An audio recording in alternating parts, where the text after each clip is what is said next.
Hi, everyone. Welcome to the Climate Conversation Corner live series. Each week, I'll be chatting with a different educator, student activist, or expert to share their unique perspectives on climate education. This week, we're joined by Alexia Leclercq, who is the co-founder of the Land Justice Community School, previously known as Start Empowerment, and the Colorado River Conservancy. Through her work, she empowers students with climate justice education and grassroots action, connecting environmental health with community needs.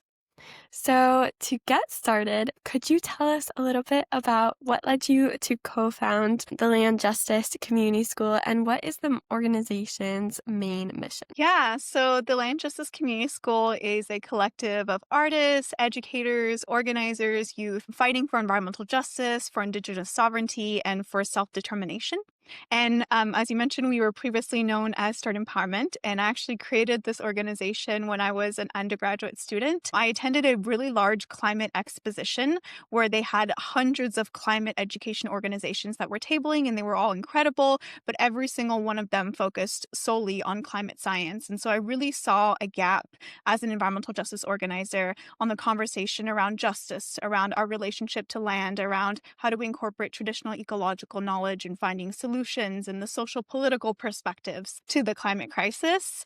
And so I wrote up an intro to environmental justice curriculum, pitched it to a friend that worked at a local high school. They absolutely loved it, and more teachers started reaching out, and that's how we became a nonprofit. That's amazing. And what impact did you see from this curriculum? Like, what was the biggest impact that you saw? Yeah, so it's been really cool over the years to kind of develop this critical climate pedagogy, which is also what I ended up writing my master's thesis on. And how do we really build critical consciousness in youth? So, really helping youth understand how they can connect their lived experience with a systemic understanding of the world around us and why certain issues exist, but also how they can create change. And we really meet young people where they're at, whether that's in school, after school programming, and summer programming as well. And we've just seen some incredible, tremendous growth from young people who are like, maybe more quiet, more reserved, to then leading protests, leading campaigns. I always love bragging about our successes because we've been able to stop an Enbridge oil terminal, a desalination plant, and that has reduced over 300 billion tons of carbon emissions. And those are, from young people kind of learning about environmental justice, understanding what role they could play in solving the climate crisis, and then taking action. So I think it's really critical to have that type of climate education that empowers young people to create change in their community.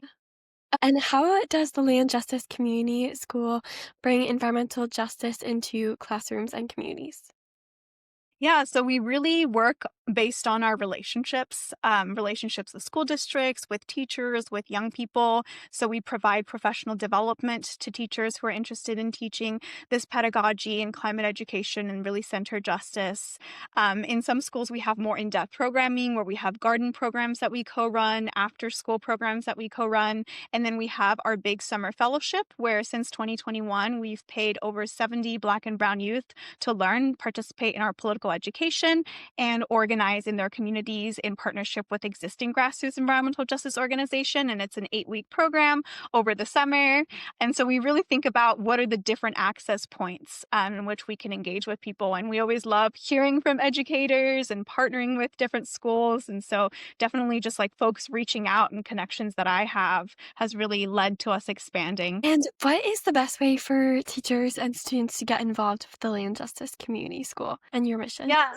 Yeah, so we have our website, which is just landjusticecommunityschool.org, where we have a curriculum suite of over 65 plus hours of curriculum that was written over the past 6 years with the entire, Start Empowerment team, and really in partnership with youth and with community and with teachers as well, because we want to make it as usable as possible. There are lessons that are, are comprehensive, an hour long, there's semester long curriculum, and there are also lessons that are just 10 minutes, and it's all the way from kindergarten through 12th grade and through different subjects. So there's different ways to plug it in. So that's one way to just get your hands on that material and implement it yourself. But also please reach out to us. Like we do professional development, we do partnership. We'd love to talk to you if you're interested in starting a garden or more programs at your school. And just, yeah, be in community with each other and see how we can support each other towards environmental justice. Amazing. Okay. And how do you make complex topics like environmental racism or policy accessible for engaging young people? Yeah, I think that's such an important question because those are, such heavy conversations, right? We look at the state of the world and there's a lot of hard things that are happening, but I think it's important to not shy away from talking about them, right? Obviously, in an age appropriate manner, but young people notice already the inequalities that are happening around us. And so for me, I think through the curriculum, we really try to meet young people where they're at, starting with asking questions. What issues do you see in your family, in your community, in your school? What do you care about? And because all these social environmental justice issues are so connected, it's easy to bridge what they might care about with larger global issues and understanding how even a hyper local campaign is part of creating change on a global level and making those connections and just incorporating different activities, incorporating art, incorporating science, incorporating field trips, etc., social emotional learning to make this engaging because it's really also about imagining the new world that we want to build, and young people are experts at imagination and creativity and bringing out new ideas. And so they really already know a lot of this. And what's an example of a project or partnership that made you feel hopeful about creating systemic change? Yeah, I'll share a recent one. Me and my colleague Noe have been working with some youth fellows. We have 6 of them right now in Austin, and they're learning about community owned systems. And so, really thinking about alternatives that are, buy in for the community. And some of the fellows are actually supporting a food co op that they're building with community members, and learning about community land trusts. And I think really in the face of everything that has happened this year, it's so critical to be investing in community and in storytelling. And so it's really cool to see these models come to fruition and young people being involved in creating that for their own community and having control over the futures that they want to build for themselves. Yeah. Wow. Okay. Thank you so much for being here today. We're truly grateful. And that's all the questions I have. You had really thoughtful responses. I hope you have a great rest of your day. Sounds good. Thank you for having me.